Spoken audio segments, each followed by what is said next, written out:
We're those guys. Hey, you see these guys over there? What about those guys? I'm Alex Hardy. With me, as always, Nick Ferguson, former 10-year NFL safety, who looks like he's standing up right now. I got to sit up a little higher in my chair. What's going on, my man, Nick? It's the conclusion of Week 6. Yes, the conclusion of Week 6. And once again, give it to the NFL for finding a way to squeeze every morsel. I don't know about you, but I had to go with the split screen. Right? Yeah. Like the Bills and the Falcons and the Commanders and the Bears. But I have to say this.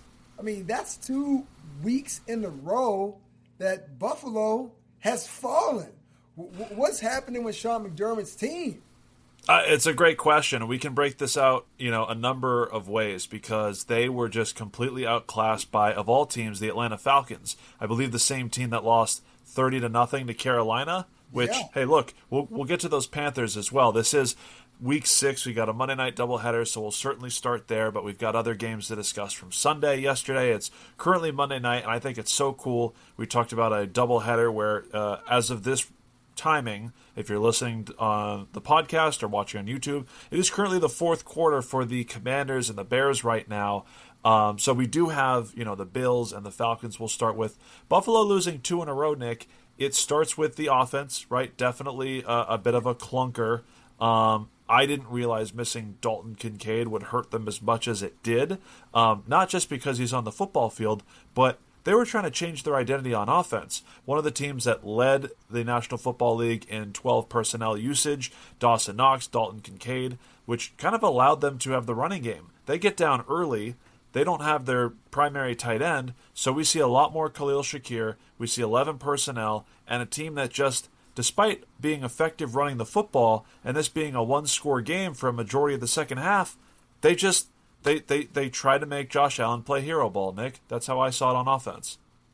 Well, you know what? That's the great thing about what the Falcons have done as of late. I know you mentioned that losing to the Panthers and that very dismal lopsided loss, but since then, they've been playing great ball defensively. Yeah. And they had an excellent game plan for Josh Allen, the guy who was perceived as being indefensible, right? They forced him to play the quarterback position as you try to do with most mobile quarterbacks. And even when he tried to run, when he saw no one was open downfield, they did a great job of falling off of their blockers, wrapping up his legs, and making sure there was no large gains from the quarterback. But give it to Raheem Morris, man. They did a great job with the Falcons. And is it safe to say, because I know after that Panthers game, there was a lot of doubts whether Kirk Cousins should be inserted back into the lineup.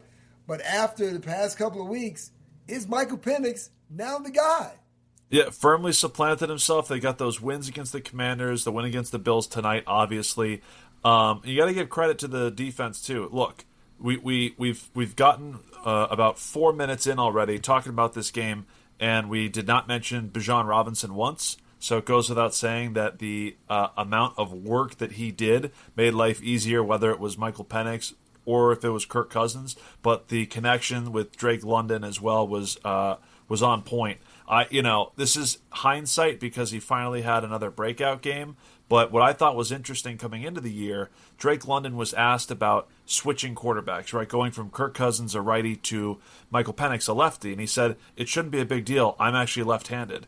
And I don't know if that means anything, but I felt that much more confident drafting him and being rewarded with an outstanding performance for Monday Night Football. So it's a lot of I'm long-winded in saying Michael Penix was effective. He got the ball out on time, and the Bills' defense, that's really where the primary issue is. I think the Falcons, caught the Bills off guard. The number that I want to roll with for the Falcons' defense before we talk about that Bills' dismal defense, 56% of the time they blitz against Josh Allen, which is the highest clip that he's faced in 4 years.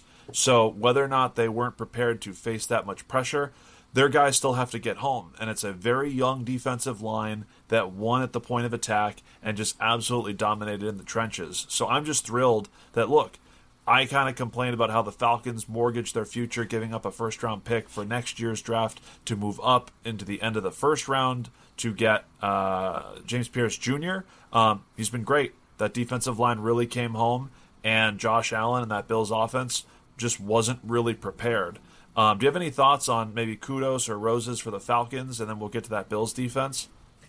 Well, first and foremost, you have to give credit where credit is due. And I know the conversation is going to be, well, did the Falcons defense elevate their level of play, or did Josh Allen and the Buffalo Bills, did they leave their game in Orchard Park?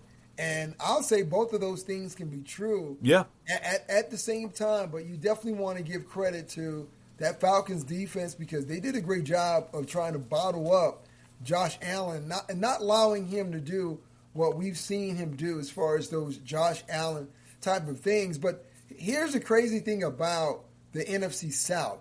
And for me, at the beginning of the season, I said, well, this is a division for the Tampa Bay Buccaneers to run away with. And Baker had he continues to make MVP type of plays.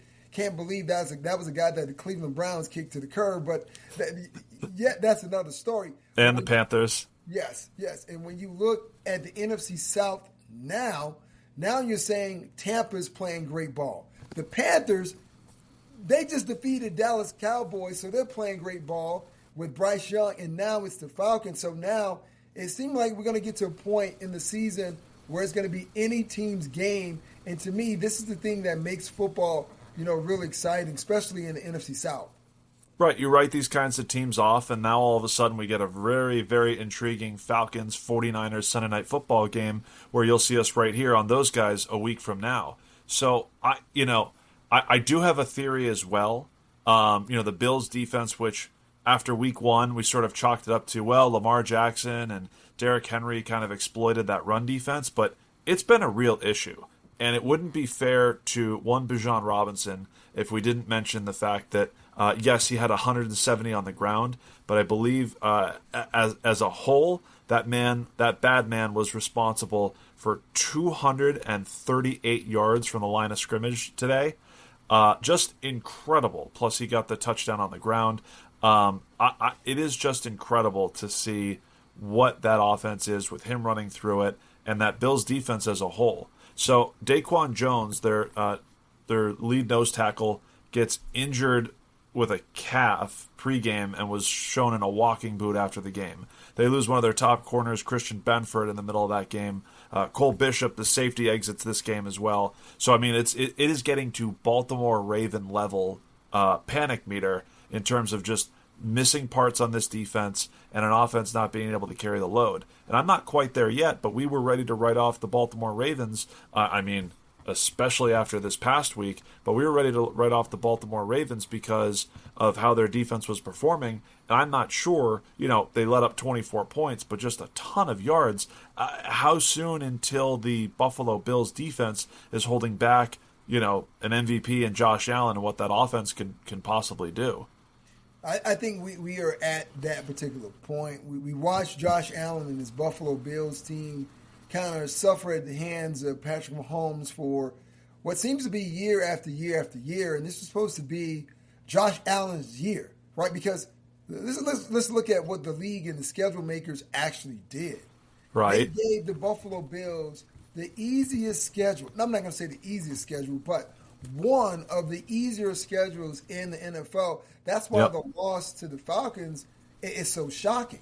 Right, following the loss to Drake May, who, by the way, the Patriots are in control of the NFC North.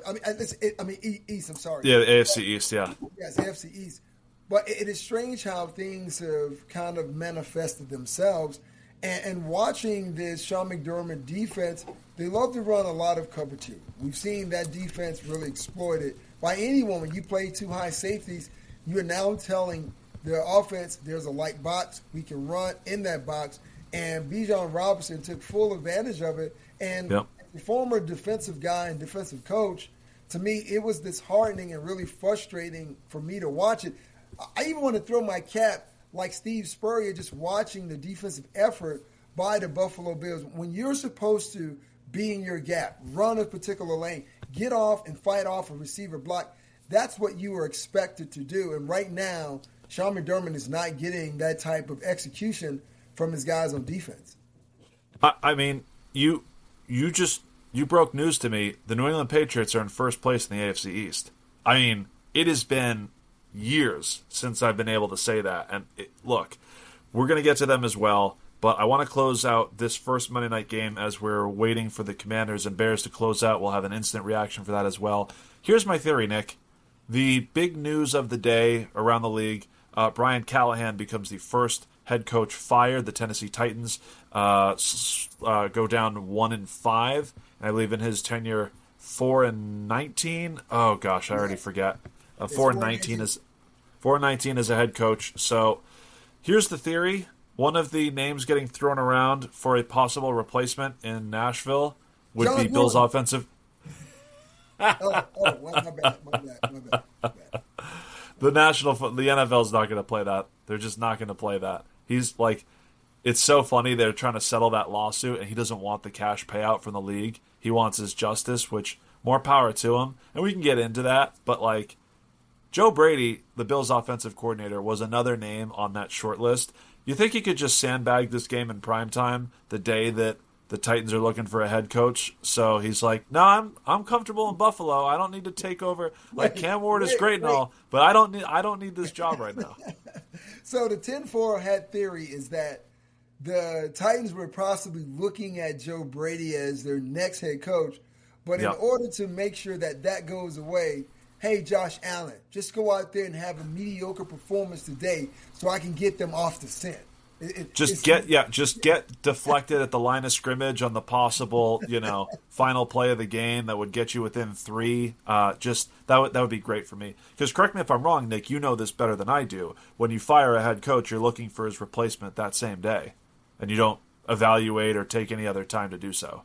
Well, yeah, you're absolutely right. But once again, if you are Joe Brady, right? I mean, do you really want to go to the Titans being as though you've seen the number of GMs they've gone through? You go from Malik Willis to Will Levis to now Cam Ward. And the idea is that you have to give coaches and GMs an opportunity to revamp and reshape that team in their own image. But we live in a world, and the same thing happens in college football. What happened with James Franklin, if you want to get into that too as well. Yeah. But it's a lot of this knee-jerk reaction, and there's not a lot of time and patience because every team, every organization, they think that they're one player away, or we want to enjoy the same type of celebration that the Kansas City Chiefs have enjoyed for so many years. Guess what? I mean, you don't have Lamar Clark Hunt as your owner, and you don't have the type of GM that they have. Oh, by the way, you don't have Patrick Mahomes and you don't have Andy Reid. So wishful thinking, but you're going to continue to fire guy after fire guy because you were chasing something that seemed to be so far away. Well, I'm just saying it's entirely possible, and that gets us to one head coach that waited for the right opportunity, that being Ben Johnson and those Chicago Bears. And this is kind of exciting because we're going to kind of do this in real time, Nick, because I don't know if you have the game on still right now. I switched my 2 screens. We had the 2 Monday Night Football games, but we also had the Dodgers beating out the Brewers, which I had on. So I'm kind of excited here because we've got Jake Moody, former Niners kicker, lining up on 2nd and 12 here with 3 seconds left to go in the game. His last field goal attempt from 48 was blocked. So, look, Chicago's down 2. This kick from the 49ers outcast could give them the victory, that sweet taste of revenge after how things went last year, and Noah Brown being on the receiving end of that Hail Mary from Jaden Daniels. From 38, that kick is good. The Bears improved to 3-2. Commanders are 3-2 as well. Math. Oh, my God, math. What are we now? They're 3-2, and the Commanders are 3-3 because the Bears came off that bye. So Chicago putting themselves in position here in the NFC North, staying competitive with that winning record. All in all, clean game from Caleb Williams, 17-29 for 252 and a touchdown. That running game finally got going. DeAndre Swift, 108 yards on the ground, almost 8 yards a clip. Plus, he led the team receiving 2 catches. He had that 55-yarder for a touchdown. And look, coming off the bye, some of their younger guys getting more involved. Kyle Monungai had 6 touches. Luther Burden leads all receivers with 4 catches, 51 yards. Still waiting on Colston Loveland, though. He got 2 catches compared to Cole Kmet's 1, and they get the victory over the Washington Commanders, 25-24. This was a bad night for me all around. Uh-oh. I took the Commanders and the under in this particular game because I thought it was going to be somewhat of a defensive kind of contest. And to make matters worse, I didn't start Drake London, and I didn't start DeAndre Swift. What kind of roster do you have that keeps those guys on the bench? I mean, particularly London. Well, you know what? I thought that Cortland Sutton would have somewhat of a decent game against the Jets because he's their wide receiver 1. And as far as, the running backs were concerned, I thought Ashton Genty had somewhat of a decent matchup. That he did. He was going to perform well. I didn't really do the way that I thought that he was going to do. And then, you know what? I really screwed everything up. I decided that I was going to start, Jordan Love, right? Because they were playing against Cincinnati. I was like, oh, you know what? That's a great matchup because looking at what Bo Nix was able to do, he didn't come through, and I left Andrew Jones on the bench. Nick, I mean, look, we can. I love this, although I am probably not the authority that I should be because after how my leagues played out, I am 3-3 in 4 of my 5 leagues. So I am just the perfect example of mediocrity. I could be a lot worse. I mean, I could be. Yes, you're 500. I can't even say I'm the Pittsburgh Steelers of fantasy football anymore because they're leading the AFC North at 4-1, and I'm just boring, dry, not any fun to watch. But it was kind of there were some conditions tonight, and there were a few turnovers. I mean, Jaden Daniels turned the ball over, but he was able to at least move the ball. Their issues continue to be the running game. Ja'Cory Krosky-Merritt, Bill didn't necessarily follow up, although they tried to. He carried the ball 17 times, completely dominating in this one. But this looks like a team that is just missing too many of their weapons and desperately needs that deep threat in Terry McLaurin. On the defensive end, the big play that DeAndre Swift sprung open, I believe his primary defender on that play, and God love him because he led the team in tackles and is a legend. Future Hall of Famer, Bobby Wagner just cannot keep up in coverage anymore. He can't do that. Well, you know what? Everyone finds themselves in this particular predicament where you've been playing for a long period of time, and there are the congratulatory claps for you having so much longevity, but eventually, Father Time comes for us all. I mean, I know for you being a Patriots fan, you thought it was going to go on forever with number 12. But then, even that, too, had an expiration date. So what we're seeing right now with Bobby Wagner, he's still an extraordinary player. But, yeah, the foot speed is going to be an issue. And I anticipate more teams looking to attack him in this particular way, kind of get him in open space and use more of a speedier back. But I still give the savvy veteran credit for, understanding this and then trying to figure out a way. But, yeah, like I said, man, Father Time comes for us all. But, you mentioned it, Bobby Wagner is a future Hall of Famer for sure. Yeah, Jaden Daniels, 2 turnovers. Bill fumbled it as well. In a 1-point loss, you turn the ball over 3 times, and you miss a field goal. That's the difference in it right there. So interesting to see kind of how the teams recover. Chicago obviously having the benefit of the bye week, an early bye week, which is really beneficial, for a team that has a lot of young players. I mentioned Luther Burden and Colson Loveland on the offense. Caleb Williams in his second year as well, but just Ben Johnson effectively figuring out what plays to kind of chuck, what ones to highlight and accentuate for that offense. So I'm excited. I'm curious to see. Washington has the Cowboys, and then they're at the Chiefs on Monday Night Football the next couple of weeks before hosting Seattle, and then Detroit. Like, they have a gauntlet the next month. So this was a game they were probably hoping to have, but they've got a long haul. They don't have a bye week about 6 weeks from now. So those teams are kind of headed in opposite directions, but really they stack up, within the NFC. Here's what I want to add to that, because once again, for everything that we thought heading into the season, which teams are going to be high and which teams are going to be low as they have been in previous years, how quickly going into week 7, finishing up week 6, things have drastically changed. And our front runners are no longer perceived as being front runners. Yep. And the Chiefs, who seem to be left for dead, they're finding ways to once again find life, which is not good for us here in Broncos country. No, we really don't like that idea.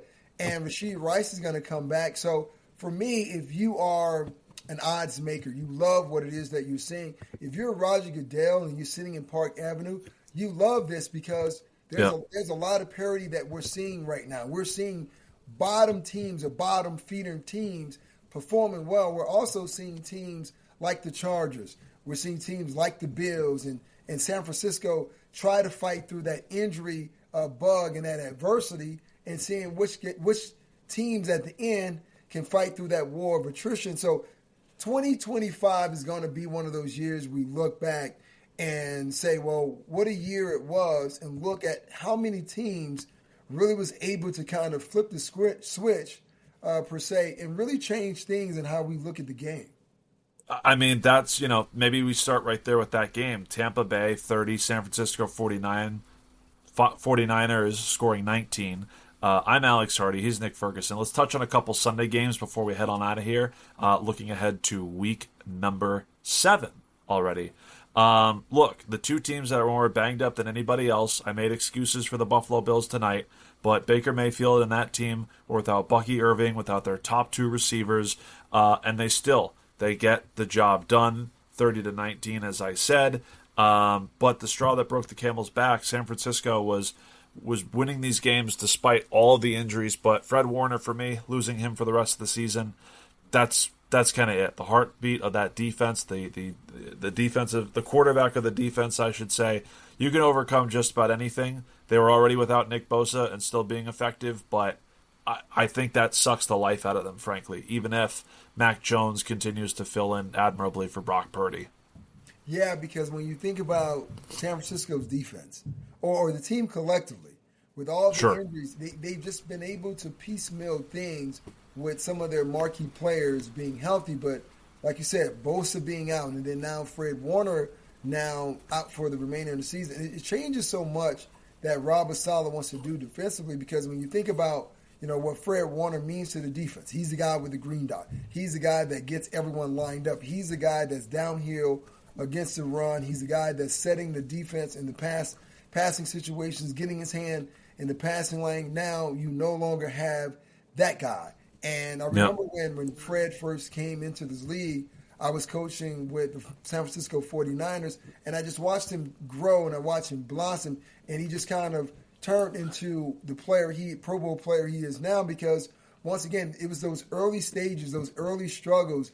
And as a player, you never think that something like this will happen to you until it happens to you. And I wish him, a great, road to recovery and speedy recovery.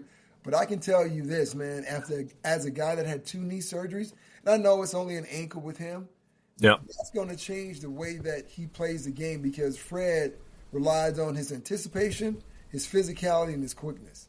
Yeah. No, I mean, he is one of one. And look, it's a death knell for the season. He's going to push and work harder than anybody to come back to be at full strength. And then meanwhile, Tampa Bay sitting 5-1. Look, tonight proved that division is going to be more competitive. But it seems like if Baker Mayfield has the football just one more time, like escaping for that final drive, and he just finds ways to perform and do certain things on the football field that you just don't expect. I mean, maybe it's his diminutive stature. Maybe it's just like he's not, as physically gifted as some of the other guys. But the guy will put on a rope to Tez Johnson, all 145 pounds of him, or he's just going to shake off would-be tacklers and just will this game to stay alive in their favor. So I'm pumped for Baker. I mean, the number of teams that gave up on him, and now being, connected with his third offensive coordinator, he's gotten his previous 2 head coaching jobs. Like it is it is a fun team to watch with just a bunch of dudes, bunch of good guys, and Baker being top of that list. I mean, Tampa, the only 5-win team in the NFC as of right now, this being, what are we, Monday night at the conclusion of week 6. So they've just done everything that they've could. They're storming right ahead, possibly getting Mike Evans back next week. Todd Bowles already saying that for week 7, when they go up against a very good Detroit Lions team, they're going to be out both Chris Godwin and Bucky Irving. Yeah, that's a tough situation to be in, and to know that you rely heavily on your run game to give you somewhat of a balance, and now you don't have that guy. Just think about the number of teams who are going through that situation right now, and the Chargers being one of them. They're right now out there. Where's Waldo? Searching for running backs. Anyone who played running back. If you played running back in high school, and it's been about 8 years, the Chargers and probably the Tampa Bay Buccaneers would love to hear from you. But it goes back to the whole concept that, well, in the NFL, everyone thinks that winning and losing is based solely on the quarterback position. And like my father would say, you don't miss the well till the water runs dry. And for these teams who are suffering because running backs are getting injured or they're having lack of production, this is the situation that they're in. They're starting to realize how valuable the running backs are and can be to your organization, and more importantly, your quarterback. I think on a larger scale, like obviously the outlier was both of these games tonight, but I was just looking at box scores from Sunday, and so many teams were struggling to run the football. It was kind of impressive, really, just guys getting bottled up like 2.5, 3 yards per carry, with the exception of tonight's game. So just a trend that I was going to keep an eye on. Injured offensive line, like it's just fascinating and something that I'm looking to watch. And these Tampa Bay Buccaneers are on Monday night, so we'll talk about them a week from now. Facing the Detroit Lions, the one benefit that they have is that Brian Branch suspended for this game after he sucker punched Juju Smith-Schuster. What I don't get is that. Hold on. Okay, is it really a sucker punch? Yes. You see it coming. No. Right. It's just a punch. Patrick Mahomes is stepping up to shake his hand, and he didn't want any of that frog leg. Kermit the Frog brushed aside, and maybe Juju's running his mouth. I'm not sure what happens. Yes, but my question is, you have 60 minutes to prove what you have 60 minutes to fight or bite kneecaps or whatever, Dan Campbell wants you to do in between the lines. And so you choose moments after the game ends to finally show some passion, to finally show some fight. That's Bush League. And now Detroit goes up against Tampa Bay without one of their best secondary players because he felt like he, wants to make a statement or keep Juju off TikTok for a couple of days because his nose is going to be swollen up. Well, you know what? Listen, I like Branch as a player. Obviously, yes, you don't. I do too. You don't do what he did after the game, and yeah, I get it. You handle it between the lines, but sometimes, there's things that happen in the game that you're not necessarily able to get your street justice, if you will, because think about how that play or that whole situation manifested, right? Juju was cracking Branch, and he kind of hit him in the back. Yeah. Right? So Branch, that's true. I guess in that moment thought, okay, well, do I do something right now or do I not? Let me just go ahead and line back up. And then, if I'm not mistaken, also, when Patrick Mahomes scored his rushing touchdown, he looked right in the direction of Branch, pointed, and then he flexed to his ball, which should have been, I would say, and someone would say that's being too soft, but isn't that like taunting in a sense? Isn't that like throwing a ball or stepping on a guy? But yet I digress because they're never going to call anything on the Kansas City Chiefs. But hey, 0 penalties last night. 0. Right. So once again, you get frustrated as a player, and then just think about that. Patrick Mahomes extended his hand to Branch. Branch paid him no mind. No. Right?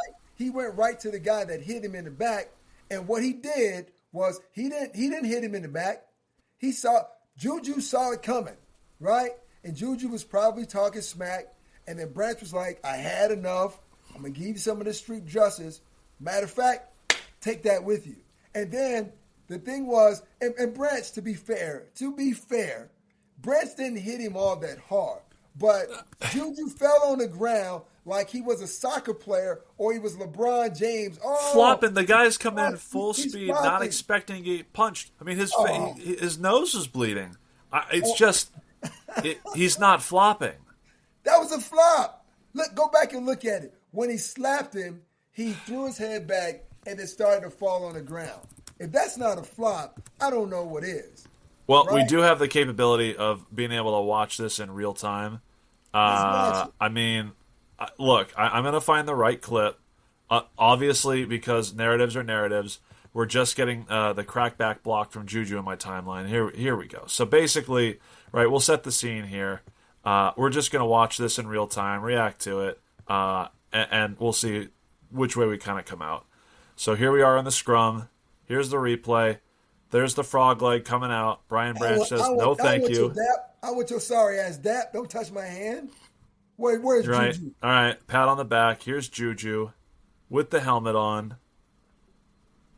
I want that. Boom, right there. What? See? Right there.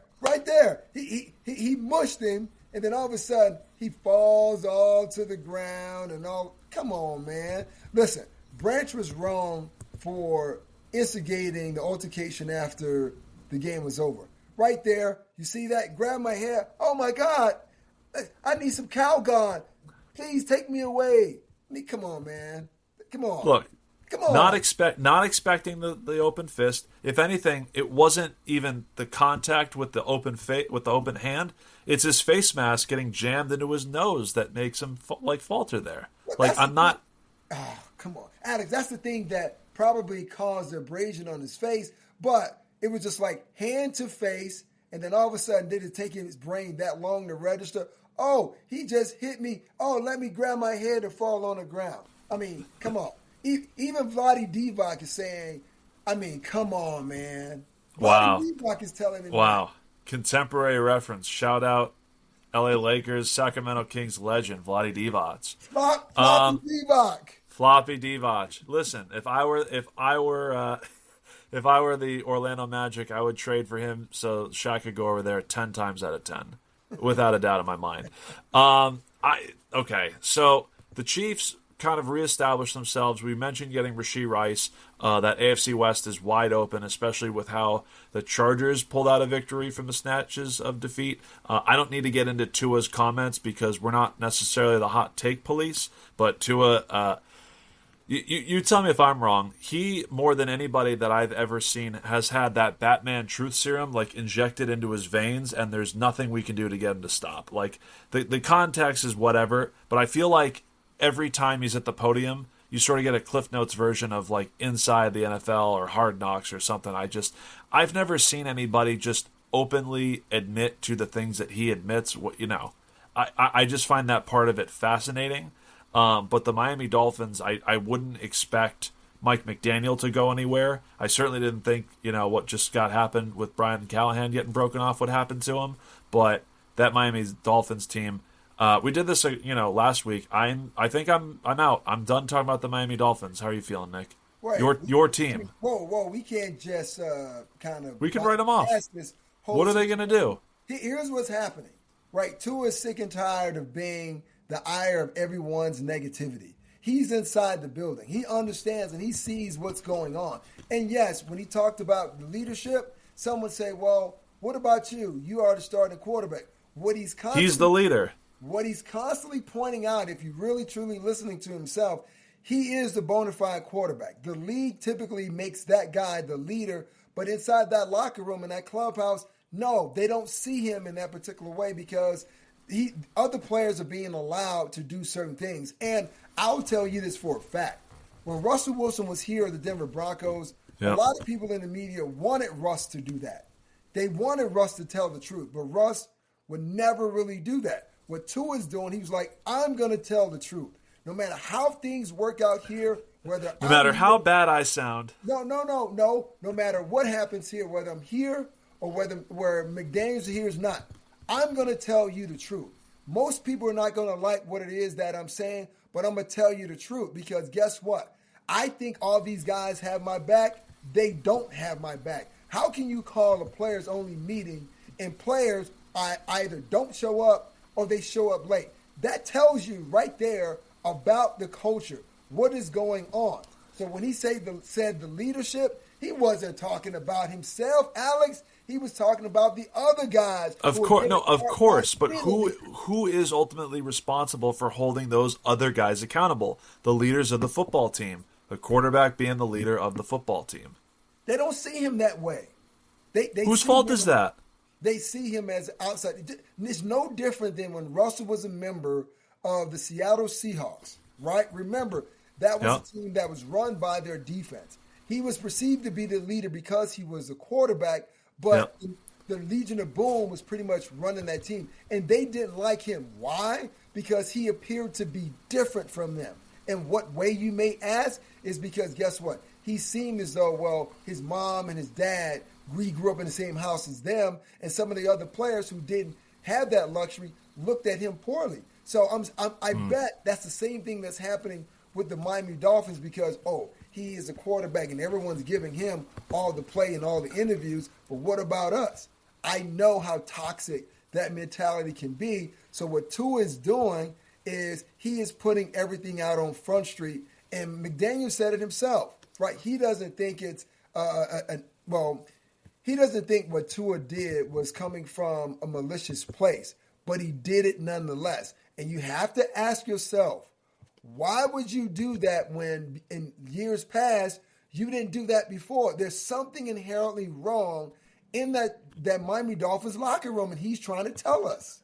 Well, if we think any of those leaders come from the defensive side of the football, they should look at the mirror as well. All they had to do was get the Chargers off the football field, and they just couldn't do it. They really just couldn't do it. So I'm done with them for a while. I mean, granted, McDaniels or Chris Greer gets broken off, like we'll bring him right back up. I feel the same way. I said that about the Arizona Cardinals. They proved exactly who they were, losing to the Indianapolis Colts, who somehow got 2 players injured in pregame warmups, which is, I feel terrible. Like it's an awful eye injury for Anthony Richardson when the Resistance Band snapped back and hit him in the face, and then Alec Ogletree just completely blows out. Oh God, why is his name escaping me? Ward. Travarius Ward. So it is just unfathomable where the Indianapolis Colts start off like that and then rattle back. They come back. 2 touchdown drives in the fourth quarter, led by Daniel Jones and, of course, Jonathan Taylor. So I'm encouraged, and we talked about the 5-1 Buccaneers. And look, if Baker Mayfield, again, not Tez Johnson, your MVP candidate, Daniel Jones may be representing the AFC because that's a 5-1 football team as well. Yeah, talk about a guy who was able to kind of revitalize his career. I know we look at Baker Mayfield. And Baker is somewhat of the poster child for that. But Daniel Jones, man, kudos to him. And that says a lot about Shane Steichen and what Shane Steichen has been able to do. But you can't even give Shane Steichen the credit. You now have to give credit to Kevin O'Connell with the Minnesota Vikings and what they were able to do to kind of revitalize and jumpstart not only Daniel Jones, but Carson Wentz, and Sam Darnold. So this is the year of the backup quarterback kind of coming back to life and revitalizing his career. And for me as a football fan, man, sign me up for it. Redemption, second chances, it's the best. It's what makes this sport one of the greatest. One of the greatest matchups, not necessarily coming to us Thursday Night Football. We'll wrap up with previewing Pittsburgh going to Cincinnati, and AFC North slugfest. We'll see Joe Flacco going toe-to-toe with the Pittsburgh Steelers once again. This Steelers team just absolutely smothered the Cleveland Browns this past week. We'll touch on that game and kind of what the expectations are if they can continue that. I am just baffled with the Cleveland Browns game plan. I understand they went down 9-0 in the first half, but poor Dylan Gabriel forced to throw 52 times against that Pittsburgh Steelers defense. Jerry Jeudy, a number of drops yet again. Harold Fannin is not only the best receiver at Bowling Green, but he's also the best receiver in Cleveland. They just are all out of sorts, and their inability to run the football sort of just played right into the Steelers' hands. They absolutely, did what they could. 6 sacks against Dylan Gabriel. They were able to move the football. DK Metcalf getting involved, as well as Darnell Washington as well, the third tight end when they play those jumbo packages on offense. So Jaylen Warren, comes back in and is an effective part of that offense. I'm encouraged that they can keep the ball rolling, but I do think that Cincinnati's offense with those weapons will definitely put up more than 9 points on Pittsburgh, especially if they're missing Jalen Ramsey for a second straight week. Yeah, you know what? I think the same thing as well. Flacco still can't move, in my opinion, and that Cincinnati offensive line has struggled this season, but his only, I guess, Joe Flacco's saving grace is he had the wide receivers. But he's willing to throw it to him, too. He's willing to throw it. And I don't think he's going to have Mike Gesicki because I think he's going to be injured for that game as well. So it still should be exciting considering the fact that Mike Tomlin did make his opinion known when talking about Andrew Berry and letting Joe Flacco go, trying to figure out what is it that you guys are doing. You had Joe Flacco as your number one all offseason. He started the first couple of games for you. Oh, and by the way, you trade him to a team within the division who are struggling at the quarterback position. I thought the idea was to kind of find ways to beat people in your division, not give them a leg up. But also, we're still talking about the Cleveland Browns. And when you talk about all the dysfunction, are we to expect anything less than dysfunction when we're talking about the Cleveland Browns? How many times do we need to bring up Baker Mayfield used to play for this team, one playoff game for this team against Pittsburgh, and yet here they are trading him to pay a complete creep a fully guaranteed contract that was looked into as a form of collusion, and it's just an unmitigated disaster. However, the Cincinnati Bengals have their own issues. I would love to see a high-scoring game, but that is just not in the DNA of the AFC North. So I do give the edge to Pittsburgh, even though they do travel going to Cincinnati. That is where we will start when we open up week number 7 for those guys. You can find us. We'll probably be here after Thursday Night Football. We'll see how our schedules align, but that's what we like to do. We get to react, whether it's for a Monday night doubleheader or for Thursday as well. But a bit of a jumbo edition of the Week 6 recap. I'm glad we got to as many games as we could. We didn't get to every single one of them, so if you want to hear from Nick about your and his Denver Broncos, you can hit him up at Nick Ferguson _25. You can find me, Alex Hardy, at A_HAHDEE. My last name, Hardy, with a Boston accent.